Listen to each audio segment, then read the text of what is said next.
सारे भैया ने भाई मेरी राम राम। मैं जगदीप शर्मा स्टेप अप जे सर यूट्यूब चैनल पर आपका स्वागत करता हूं। भाई इलेक्शन हो गया खत्म, एमपी का चुनाव, किसको कितनी वोट, हरियाणा में होगा 50-50 और इंडिया में इंडिया की सरकार नहीं बनी, भारत की सरकार एनडीए की सरकार बनी है। अब ये भी तो अजीब अजीब सी बात होगी ना। बात करांगे हरियाणा की, और हरियाणा में किन से बात करा जो राजनीतिक विशेषज्ञ हैं और जो मुख्यमंत्री साहब के साथ रहे हैं, हमारे जवाहर यादव जी। सर नमस्कार, प्रणाम, जय हिंद। धन्यवाद। मैं भारतीय जनता पार्टी का मुख्य प्रवक्ता हूं। जी सर। भाई जितना ज्ञान, मैं देखो कितनी जगह मैंने इंटरव्यू किए हुए होंगे, और जितनी तसल्ली सर लोगों को होती है कि भाई जवाहर यादव जी का इंटरव्यू करो, वो एग्जैक्ट स्थिति बताएंगे, एग्जैक्ट बात बताएंगे, ऑथेंटिक बात बताएंगे, और उन्हीं से बात करो। लोगों का विश्वास आपके ऊपर है सर।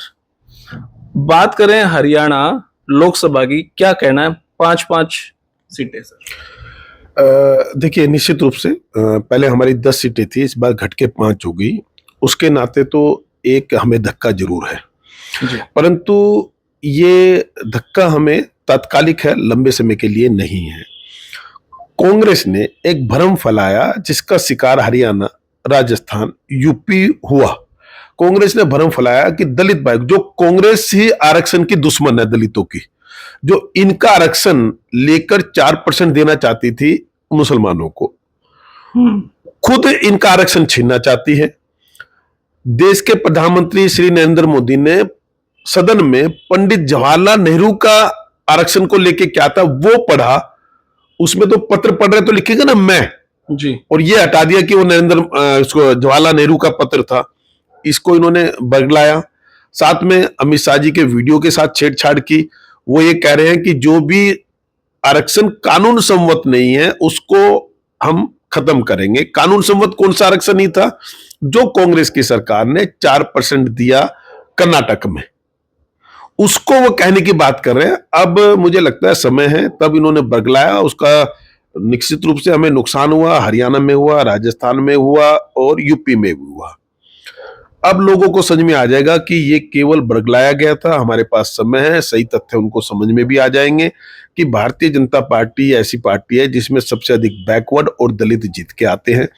आज भी इनके कुचक के बावजूद भी कांग्रेस से ज्यादा दलित, कांग्रेस से ज्यादा पिछड़े अगर जीत कर आए तो भारतीय जनता पार्टी है। लोगों को समझा देंगे। और हरियाणा में तो दलितों के साथ जो अत्याचार हुए, जितने दंगे हुए, एक विकलांग को जला दिया गया, बच्ची को मार डाला गया, ऐसे 50 केस है जो दलित उत्पीड़न के हैं, वो सब हुड्डा साहब की सरकार में हुआ। तो जो दलित विरोधी है वो हुड्डा साहब है। एक नकली चेहरे को आगे कर देते हैं, चाहे वो क्या नाम है, अभी उदयभान जी हो, कुमारी शैलजा और अशोक तंवर रहे, जो इनके उसमें नहीं डरते हैं, उनसे ये लड़ते रहते हैं। इनसे पहले इनके एक और प्रदेश अध्यक्ष थे, जब इनका कार्यकाल था उन्होंने कुछ नहीं किया। तो नकली चेहरों को तो ये आगे करके रखते हैं, दिखाने के लिए दलित है, पर दलितों के लिए हुड्डा साहब ने छीनने के अलावा कुछ नहीं किया। आपका मतलब है कि कांग्रेस एक नैरेटिव सेट करके चलती है? हाँ, कांग्रेस इस नैरेटिव में कामयाब हो गई, परंतु मुझे लगता है एक तो हमें इसका फायदा ही रहा। हम 5-5 पे आने के बाद मुझे लगता है भारतीय जनता पार्टी का कार्यकर्ता दिल से मेहनत करेगा। जो वोट बैंक हमारा था, जो गलती से चला गया था, वो वापस लौट आएगा। उनको भी पता चल जाएगा कि ये तरीका गलत है, तो वो एक हमें लाभ देगा। उस सब का बेनिफिट हमें विधानसभा में मिलेगा। दूसरा, आज ये मुख्यमंत्री मनोहर लाल जी है, जो भाजपा की सरकार है, इसमें प्रथम स्थान पे पहले कभी कोई दलित क्यों नहीं आया एचसीएस में? क्योंकि हम भेदभाव नहीं करते थे। मुख्यमंत्री मनोहर लाल जी की बीजेपी की जो सरकार है हरियाणा की, वो क्या करती है कि पहले मान लीजिए 100 सीटें हैं सामान्य वर्ग के लिए, तो जो उसमें टॉप पर आ गए 100 लोग, उसमें दलित आ गया, बैकवर्ड आ गया, पहले वो जाता था सामान्य में, उसके बाद उसको रिजर्वेशन का लाभ मिलता था। इसके कारण दलितों का प्रतिनिधित्व अगर किसी सरकार में बढ़ा है, और पिछड़ों का नौकरियों में अगर किसी सरकार दलित बढ़ा है, तो ये भाजपा की हरियाणा सरकार में बढ़ा है। ये लोग तो पेन कॉपी लेके बैठते थे कि दलित को 20% में ही रखेंगे, बैकवर्ड को 20% में रखेंगे, और जनरल में कहां के लोग लगाते थे, कैसे लोग लगाते थे, वो आपको पता है। आज ये भाजपा की सरकार है कि अगर यहाँ जाट भी लगता है तो वो लगता है जो योग्य होता है, जो गरीब होता है, जो पढ़ता है, जिसके बच्चे पढ़ते हैं। तो ये पहली सरकार भाजपा की ऐसी सरकार है जिसमें कोई भी बिरादरी हो, उसमें जो योग्य होता है उसको उसका हक मिलता है। और ये वो लोग थे जो प्रतिभा का हनन करते थे, प्रतिभा को रोंदते थे और योग्य व्यक्ति को बाहर करते थे और अपना पिक एंड चूज के आधार पर नौकरी लगाते थे। वो लोगों को समझ में आ जाएगा। बात करें सर नौकरियों की, क्योंकि मैं आपके इंटरव्यूज नौकरी पे ज्यादा करता हूं और पूरे हरियाणा में अब जो ये 5-5 50-50 का जो खेला हुआ, जो भी आपके हिसाब से नैरेटिव सेट किया कांग्रेस ने, जैसे ही रिजल्ट आया, पोलिंग हुई, पोलिंग के तुरंत 1-2 दिन के बाद हाई कोर्ट की डबल बेंच से मैसेज आया कि सारी भर्तियां कैंसिल होंगी। ये कितना सच या कितना झूठ या कितना नैरेटिव बनाया गया? भाई ग्रुप डी भी जाएगा, टीजीटी भी जाएगा, 5 नंबर चले गए, सारी भर्तियां कैंसिल, 40-32 हजार बच्चों का भविष्य अंधकार में। ये क्या चल रहा है? देखिए, अभी मामला सब जुडिस है, मेरी इसमें बोलने की मर्यादा है, जी पर मैं अपने सभी साथियों से कहना चाहता हूं, जो ये भर्ती रोको गैंग है, कौन वकील इन भर्तियों को कैंसिल कराने के लिए कोर्ट में खड़े होते हैं, कौन है जो कहते हैं कि मैं चुनाव लड़ूंगी, भर्ती रोकने के लिए कैसे लगी रहती हैं। ऐसे जितने भी बहन भाई हैं, ये मान के चलिए उनके मंसूबे को हम पूरा नहीं होने देंगे किसी कीमत पर। हमने माननीय सर्वोच्च न्यायालय के रास्ते खुले हुए हैं, यहाँ भी उसको स्टडी किया जा रहा है। अभी इसलिए क्योंकि माननीय सर्वोच्च न्यायालय में मामला होने के कारण मैं इस पर टिप्पणी नहीं करता, पर अपने साथियों को ये कहना चाहता हूं, कांग्रेस भटकाएगी, अन्य विपक्ष भटकाएगा। आपसे वादा कर रहा हूं, आपके किसी भी एक भी नौकरी पर कोई आंच नहीं आएगी। मैं जानता हूं ये भारतीय जनता पार्टी की सरकार, नायब सैनी जी की सरकार या पूर्व मुख्यमंत्री मनोहर लाल जी की सरकार, उन्होंने आपको योग्यता के आधार पर नौकरी लगने का अवसर दिया है। और मैं हरियाणा के युवाओं से कहता हूं, केंद्र में हो गया, हमारी दोबारा सरकार बन गई, माननीय मोदी जी फिर शपथ लेने वाले हैं। हरियाणा के युवाओं, जाति को भूलकर, क्षेत्र को भूलकर ये याद रखो, अगर आपको योग्यता के आधार पर नौकरी लेनी है तो इसका एकमात्र अगर विकल्प है तो वो भारतीय जनता पार्टी की सरकार है, जिसका तीसरी बार आएगी तो आपको यह अवसर मिलेगा। नहीं तो दोबारा से नेताओं के चक्कर काटने पड़ेंगे। आज जो कोचिंग सेंटर है जहां भर गए हैं, आज बच्चे हैं, गरीब का बच्चा, पढ़ा लिखा बच्चा अगर नौकरी लग सकता है तो केवल भाजपा की सरकार में लग सकता है। इनका एक ही जवाब है, साइलेंट रहकर अपने को संगठित कीजिए और घर घर ये मैसेज दीजिए कि अगर हमने सरकारी नौकरी में एक अच्छा व्यक्ति, सामान्य वर्ग का व्यक्ति, दलित, पिछड़ा, गरीब, छत्तीस बिरादरी के योग्य लोग अगर पहुंच सकते हैं तो एक ही रास्ता है और उसको कहते हैं भारतीय जनता पार्टी की सरकार। नहीं तो आपने हुड्डा साहब की सरकार देखी, चौटाला साहब की सरकारें देखी, इसमें क्या बंदरबाट होती थी वो आपसे किसी से छुपी हुई नहीं है। ग्रुप 56-57 की बात करें तो वो तो कैंसिल।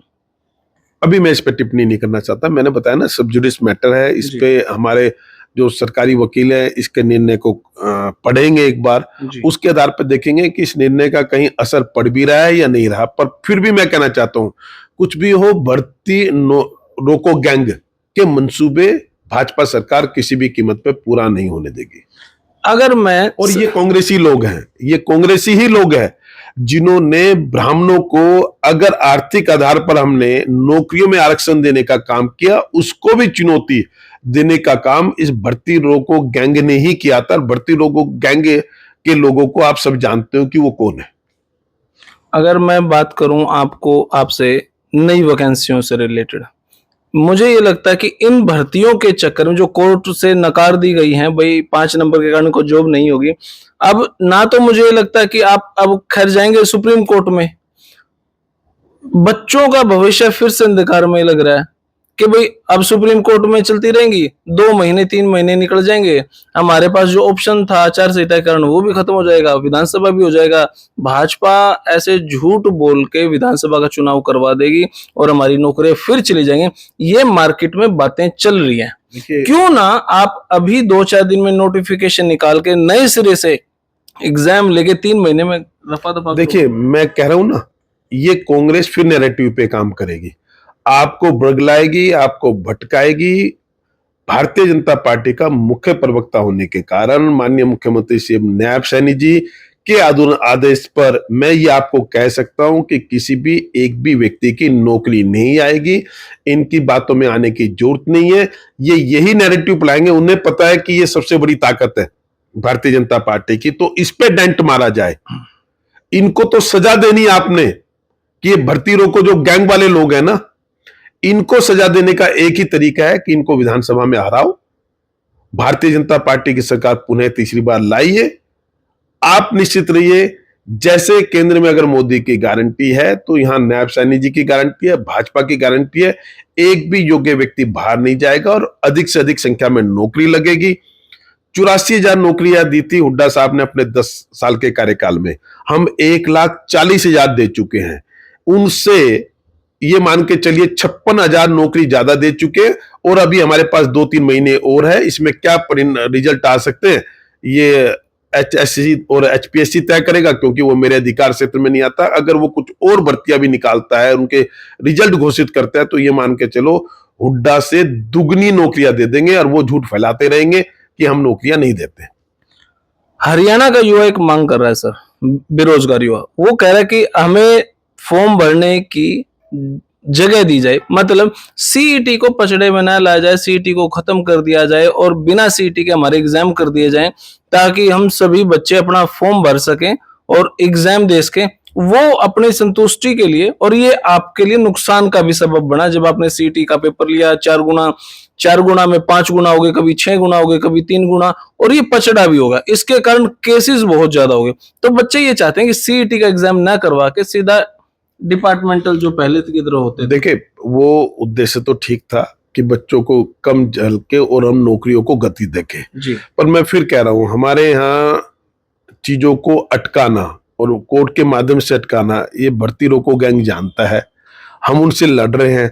हर भर्ती को वो चैलेंज करते हैं जिसमें कुछ निकलता नहीं है। कौन सी भर्ती ऐसी है जो भर्ती रोको गैंग ने अटकाने की कोशिश ना की हो? उसके बावजूद भी 1,40,000 लोगों को नौकरियां दी है। वो कुछ भी करते रहे। और जहां तक एक आपने अगर लोगों की तरफ से सुझाव दिया है, जी। मैं माननीय मुख्यमंत्री जी से आपके सुझावों को वहां तक पहुंचा दूंगा। उनसे निवेदन कर लेंगे, एक बार तथ्यों को समझ लेंगे। अगर वो युवाओं को ठीक लगा और सरकार को लगा कि इसमें युवाओं का लाभ है, दोनों चीजें समझनी होगी।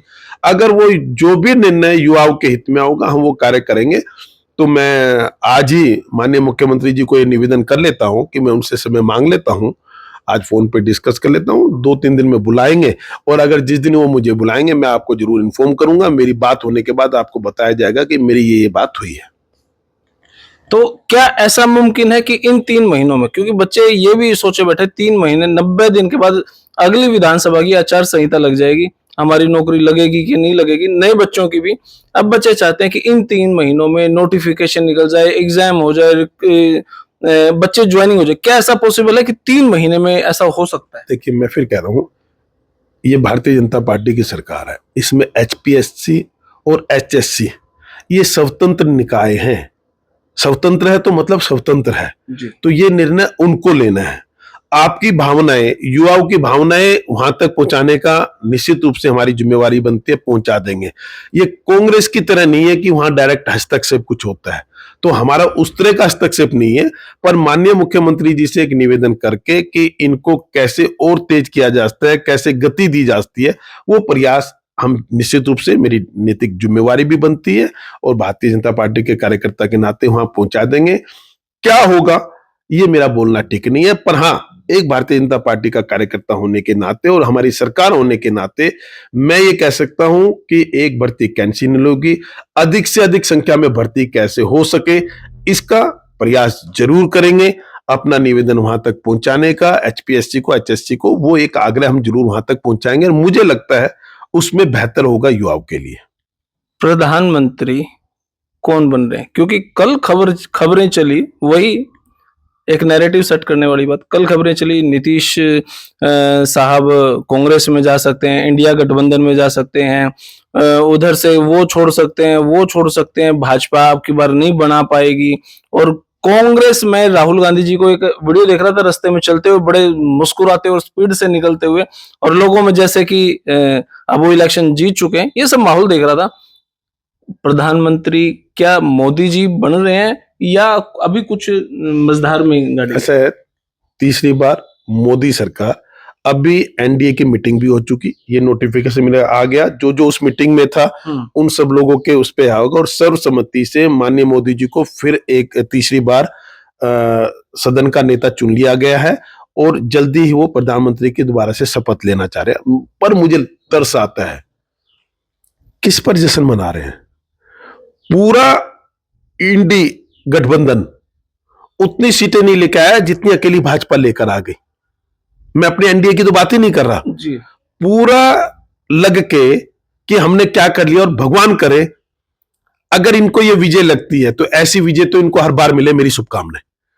अगर इतनी निर्लजता से हारने के बावजूद भी कि पूरा इंडी गठबंधन एक तरफ और भारतीय जनता पार्टी उसके बावजूद भी उनसे ज्यादा सीटें लेकर आ रही है और इस पर उनको अपनी विजय लगती है, तो ऐसी विजय मैं दुआ करूंगा, भगवान से प्रार्थना करूंगा ऐसी विजय उनको हर बार मिले। आपको वो नहीं आता कि 15 साल के लिए आप सत्ता से बाहर हो रहे हो, आप वापसी नहीं कर पा रहे हो और किस पर जीत रहे हो कि हमने कमाल कर दिया। सर क्या कमाल कर दिया? और दूसरा मूर्खता देखिए, कल तक कहते थे कि जो निर्वाचित सरकारें होती है पूरे के पूरा हाईकमान लग गया कि किसी तरह क्या हम सरकार बना सकते हैं, इससे सोचो, नीतीश बाबू से बात करो, चंद्रबाबू नायडू से बात करो, इनसे करो, उससे करो। इसका मतलब सत्ता के लालची है, ये तो उनके नेताओं के बढ़ते कल के टीवी डिबेटों पे। इसका मतलब तोड़ फोड़ और सत्ता की राजनीति वो करते हैं ना, जहां फंस जाते हैं हम पे आरोप लगाते हैं। और इन्होंने प्रयास किया, पर हमारे लोग की कमिटमेंट है कांग्रेस की तरह, वो टूटते नहीं है। पुणे 5 साल के लिए श्री नरेंद्र मोदी जी देश के प्रधानमंत्री बन गए हैं और अगली बार पूर्ण बहुमत के साथ फिर एक सरकार हमारी नरेंद्र मोदी जी के नेतृत्व में बनेगी।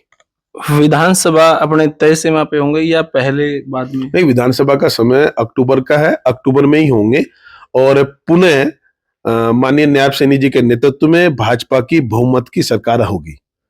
और ये हमारे लिए चुनौती है, कार्यकर्ताओं के लिए चुनौती है, और कार्यकर्ता से ज्यादा चुनौती उनके लिए है जिनको पानी मिला था, जिनको नौकरियां मिली थी, जिनको समान विकास मिला था, हर 20 किलोमीटर पे महिला कॉलेज था, महिला थाने खोले गए थे, जहां अगर फसल का सबसे अधिक मुआवजा मिला तो वो सिरसा को भी मिला, पलवल को भी मिला, 9 जिलों को भी मिला, जहां भेदभाव की बात ही नहीं थी। कोई नहीं, एमएलए है या नहीं है, हर 20 किलोमीटर पे महिला कॉलेज चाहिए। इस विजन को अगर जिंदा रखना है तो भारतीय जनता पार्टी की सरकार पुणे चाहिए, पुणे चाहिए। बच्चों को योग्यता के आधार पर नौकरी मिले तो पुणे भाजपा की सरकार तीसरी बार चाहिए हरियाणा में, तो मुझे लगता है। और दूसरा, दलितों को मैं कहना चाहता हूं, तय कर लीजिए ना, चौटाला हुड्डा साहब की सरकार में कितनी नौकरियां लगी आपके यहाँ, और मनोहर जी की में, और उनकी सरकार में कौन लगे और आज कौन लगते हैं। तो मुझे लगता है प्रचंड बहुमत से पुणे भारतीय जनता पार्टी की सरकार आएगी और फिर नायब सैनी जी पुणे मुख्यमंत्री बनेंगे। जी, बहुत बहुत शुक्रिया सर, धन्यवाद। तो भाई यो वीडियो आपने किसी लगी, और हो सकता है इन 3 महीना में भाई नई वैकेंसियां निकले और शायद आजकल में आपको और कंफर्म करा भी देंगे। हमारे जवाहर यादव जी ने बता भी दिया है, मुख्यमंत्री जी से आज बात होगी शाम तक और फिर कल तक कुछ नोटिफिकेशन आप तक मैं पहुंचा भी दूंगा। फिलहाल ये वीडियो इतनी, आपने किसी लगी कमेंट बॉक्स में अपनी राय दे। तब तक के लिए धन्यवाद। जय हिंद, भारत माता की जय। Thank you.